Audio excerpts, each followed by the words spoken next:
эдийн засгийн чуулганыг зориулсан сэдвийн хүрээнд бас товч үг хэлнэ үү гэж урьж байна.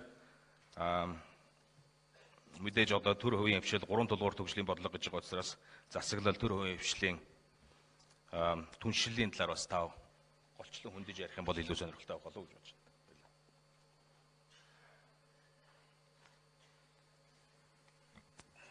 Та бүхний амар болон айлтгий өнөөдрийн хооллорон төр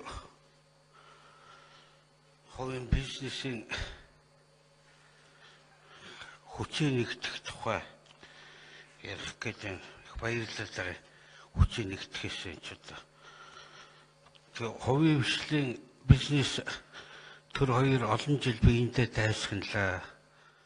Социализмын үед аливаа хувийн бизнес хуулиар хориотой цухилсан даруйд нь шорон гиндангаар дараалгаж төдийгүй нийтийн өмнө шившиглэж дамчин панцчангаар нь хочлон жигшээдэг байснаас үүдэлтэй энээс одоо болтол үргэлжилсээр байна. Зах зээлийн харилцаанд ороод 30 шахам жил болсноо бодсон ч төрийн хувийн олон нийтийн өмч тэнцүү эрхтэй төдийгүй төрийн хамгаалтанд байдаг хэмээх үндсэн хуулиараа тунхагласныг бодсон ч гэсэн өдгөө нийгмийн баялагийг хэмжлэх дотоодын нийт бүтээгдэхүүнд эзлэх хувийн хвшлийн жин 70-аас доошгүй хувийг эзэлдгийг бодсон ч төрийн албан зүтгэж байгаа төрийн айрмыг ихэнхдээ хувийн хвшлийн тижээж байгааг бодсон ч энэ үзэн ядалтыг зогсоох хэрэгтэй байна. Энэ үзэн ядалт дээр тулгуурлаж төрийн нэрээр дамжуулан хувийн бизнесээ тижээдэг арга гарсныг бид авилгал хээл ахуулах гэж нэрлсэн бөгөөд түүнтэй тэмцэхийн шинэ маягийн дотоод яам байгуулсан ч амжилт олохгүй байна. Төрийн өмч төрийн бизнес алга болох цагт авилга өөрөө АТГ-тэй ч АТГ-гүйч зэгцрээд арилнаа. Манай төр бизнес хийдэг гэтэл төрийн 120 гаруй аж ахуй нэгжийн хэтэрхий дийлэнх нь алдагдaltaй ажилладаг. Тэр алдагдлын татвар төлөгч иргэд төлдөг шүү дээ. Надад нэг мөрөөдөл байна. Яг л Мартин Лютер Кинг хэдэн мөрөөдөлтэй байсан нэг адил. Тэр олон алдагдaltaй нэгжүүдээ хаахын хаагаад дуудлагаар зарахын зарч хаасаа. Чингэл хэн нэгний хулгай хийсэн алдаж осолцсны төлөө ариг тамхи шатхуунаас эхлээд сүү худалдаж авч унахаас эм тариа худалдан авч байгаа өтгөс татвараараа дамжуулан алдагдлын нөхөж одоо бурангуй явдал зогсгосон. Та захын түүцэд очоод чанаргүй бараа үнэтэй шахах гэж зурдаас чинь салавч өгöd хөнө. Хувийн өмч, хувийн бизнес өөрөө зах зээлийн ариусгал дотор байдаг. Гэхдээ төр давхардаж бизнес хийхгүй болвол надад бас нэг мөрөөдөл байна. Борлогдохгүй барааг шахах зорилгоор гаднаас болон дотроос шудраг усаар мөнгө усгахын тулд элдв цуу болон мэдээллийн хэрэгслээр ард түмнээ айлгаж хичээдгээ болоосой. Ямааны мөнгө, сүүний мөнгө, үр тарианы мөнгө гэх мэтээр цуварсан дэмжлэг нэртэй дээрмийн төлөөсийг татвар төлөгч энгийн иргэд төлж байгаа шүү дээ. Дэлхийд хамгийн бага нас баралтай орны тоонд ордог. Насжилт сүүлийн 20 жилд хамгийн хурдтай урагшилж байгаа орны нэг болох Монголыг элдв өвчин зовлон үхэл хагцлаар айлган аимшиг дэглэж араас нь битмийн элдв эм тариа давс хужир борлуулж байгаагаа болоосой. Хүмүүс ердийн л үнэн хэрэгтэй шүү дээ. Надад нэг мөрөөдөл байна. Авилга хээл ахуул төрийг өөрийн мөхөөдөг хамгийн үр дүнтэй механизм. Төр бол байхаас өөр аргагүй муу зүйл. Төр үгүй бол улс орон мөхнө. Улс орноо мөхөх хүсэлтэй хинч байдаггүй болохоор хүмүүс төрөө дэмждэг. Гэтэл бүх шатандаа дээрэм хийдэг төрд хүмүүс итгэхээ болно. Аргагүй эрхэнд хүмүүс төрийн үйлчилгээ шийдвэрийн төлөө авилга өгдөг. Хинч талархаад юм уу сайн дураараа сэтгэлийн хөдлөлд авилга өгдөггүй. Авилгын их уурхын татвар төлөгч иргэд хувийн бизнес эрхлэгчд биш ээ. Шатн төрийн нэр барьсан тамганы ижил. Инхээр өгсөн нь авсан буруутай. Хөрөнгө орлогын мэдүүлэг гэх өөрсдөр нь бүглүүлсэн цаасанд биш эзэмшилд нь байгаа хөрөнгөөр нь гэмт хэргийг илрүүлдэг. Хэрэг шударгаар нэмж олсон хөрөнгөтэй бол тэрнээс нь татвар авах. Их усүрөө тайлбарлаж чадахгүй бол гэмт хэрэг татчих явах ийм руу шилжмээр байх юм аа. Надад бас нэг мөрөөдөл байна. Төрийн албыг мэддэг чаддаг мэрэгжлийн хүмүүст нь даатгасай. Манай танай талынх үнэн шудраг эх оронч гэх мэт бол төрийн албаах шалгуур болж чадахгүй. Энэ нь дэндүү сүбгтийн үнэлгээ учраас нэгэнд нь сайн нөгөөдөгт нь муу харагдана. Гадаад дотоодод өндөр мэрэгжил олсон бүхэл бүтэн үе сүүлийн 20-30 жил бий болчлоо. Эд чаддаг мэддэг юм марталтал зэвэрч байхад чаддгүй юм эрхэлж төрийн тамгаар айлгаж суудаг сүрэг өөрсдөө таргадуулахаас өөр юу хийж байгаа юм бэ? Ард түмнээс сонгогдсон хууль тогтоох байгууллага болон орон нутгийн сонгуульд байгууллагад ижилсэн суудлынхаа дагуу манай танаа болох нь зөв байхаа. Харин гүйцэтгэх засаглал ийм шалгуураар албан тушаал хөөрлөж болохгүй. Төрийн гүйцэтгэх алба цүнх хурснаар нэм үнэнч байснаар нь хэмжигдэггүй.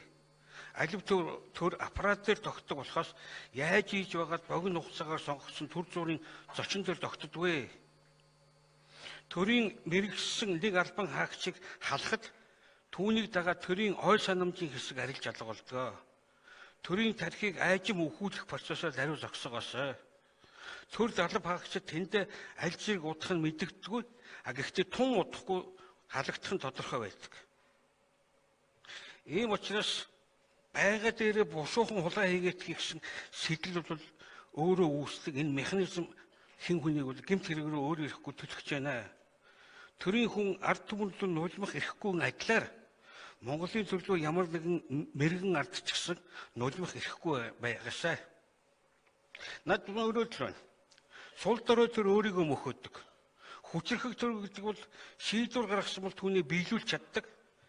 Тэгээд засгийн газар хэлж солигдсон залгам чанараа хадгалдаг юм байх шүү дээ. Ааш аранчсан батаас гүтгэлгэнд үндэслэн шар тутам шийдвэрээ өөрчлөх, ард түмний нэр барьсан цөөн хэдэнд хүнд бууж өгөх, олон түмэнд хялбар хуурамчаар таалагдахын тулд мөнгө цааш тараах зэрэг нь төрийг сулруулдаг. Хүчрхэг төр гэдэг бол данхар төрөөс ялгаатай. Хүчрхэг байна уу, данхар байна уу гэдгийг ядахна ялгаж салгаж харж чаддаг болоосаа. Надад нэг мөрөөдөл байна. Монголын төр популизмоос салаасаа. Алив юм хийхэд төсөл төлөвлөгөө, санхүүгийн болон тооцоолол, судалгаа, менежмент, шинжлэх ухааны үндэслэл, зах зээлийн чадах юун түрүү хамаатай. Зүгээр л төр зур олон нийтэд таалагдах дэмжлэг авахын тулд асар их хөрөнгө шүүтгэдэг нь эргээд татвар төлөвчлөлийг шийтгэж байгаа хэрэг шүү дээ.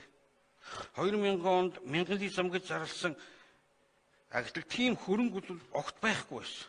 Тухайн үеийн 2 сайдын цуслангийн байр хүртэл татсан хатуу хүчилтэй замаар л энэ мянганы зам дуусч ирсэн шүү дээ. Санаж байгаа бол хууль зарлаг тушаал болон гүйцэтгэх байгууллагын шийдвэр юун түрүү мэрэгжлийн хүмүүсээр хянагдаж нэгдүгээр хуулийн хүрээнд бололцоотой хэсгийг хууль зүйн яамаар, хоёрдугаар санхүүгийн бололцоотой хэсгийг сангийн яамаар шалгуулж эцэст тэдний зөвшөөрлөөр гарч байгаасай. Нэрээ хүүхдийг зөвхөн хөхөөр хооллож байх, шүүн хүрэлцэхгүй яамнаас зөвшөөрөл авч явах хууль гаргачихжээ. Хууль гэдэг бол заазуур, зөрчсөн болгоныг тас зөрчдөг учраас хууль гэж нэрлэдэг. Иймээс далд шунал агуулсан хууль олон гарч байна. Энийг боолоосай. Надад бас нэг юмнууд л байна. Монголын төр дэлхийн давцан дээр бусад орнуудад дайсагнасан, өдөн хатгсан бодлого битгий явуулаасай. Хятад, Канада, Австрали, Америкийн нэгдсэн улс, Солонгос зэрэг орны эсрэг хандсан төрийн мэдэгдэл болон үйлдэл өдөр болгон нэмэгдсээр байна. Манайх шиг жижиг орн мөрөөрөө байсан дэрдэ гэж нэг дипломат гомцрогоо нэгэнтэй сануулж байсан. Бид тэднээс авлагатай биш, тэд ч бидэнд өртөө биш. Монгол улсыг хөгжүүлэн зэсгэлүүлэх нь бидний үүрэг болохоос тэднийх бишээ. 1990 онд баталсан 3 дахь хөршийн бодлого бол мөнхийн 2 хөрш ба дэлхийн бусад орнуудаа харилцсан хамтарч инг тайван эв найртайгаар зэрэгцсэн орсон гэсэн болохоос биш 2 хөршөө нулимчгаад далайн чандаас шинэ найз нөхөр олно гэсэн үг ерөөсөө биш. Бид энэ дэлхийдээ бүгднтэй тэгшэх арчяал гэсэн юм л юм байгаа юм аа. За гадаадын хөрөнгө оруулагчдын давуу талыг бол цөмөрөө мэдчихэж байгаа. Зүгээр өөрөө тэндээс юм олж чадахгүй юм уу? Эсвэл одоо таалагдахгүй учраас ингээд дайр давшилч ингэж ундгаж яхаа болоосоо. Мэргэжлийн хувьд манай нийгэмд мөнөөхөл сэтгүүлч, хуульч, эдийн засагч бэлтсээр хагаад нийт бэлтгэгдсэн мэргэжилтний чинь 30% нь дандаа ижил мэргэжилтэй. Гэхдээ зах зээл дээр тэр мэргэжлэрээ ажих болцоогүй болчлоо. Шинжлэх ухаан, техник, технологи хөгжиж байгаа энэ үед хэрэгцээтэй янз бүрийн мэргэжилтнүүдийг бэлтэж байгаасаа гэж бас мөрөөдөд байгаа юм аа. За миний мөрөөдөл бол эрдүүлэн байна. Энэ бол жоохон мөрөөдөл гэхдээ Монголын төрийг ариусгах алхан болох мөрөөдөл мөө. Ингээ хамтдаа мөрөөдсөнд баярлалаа.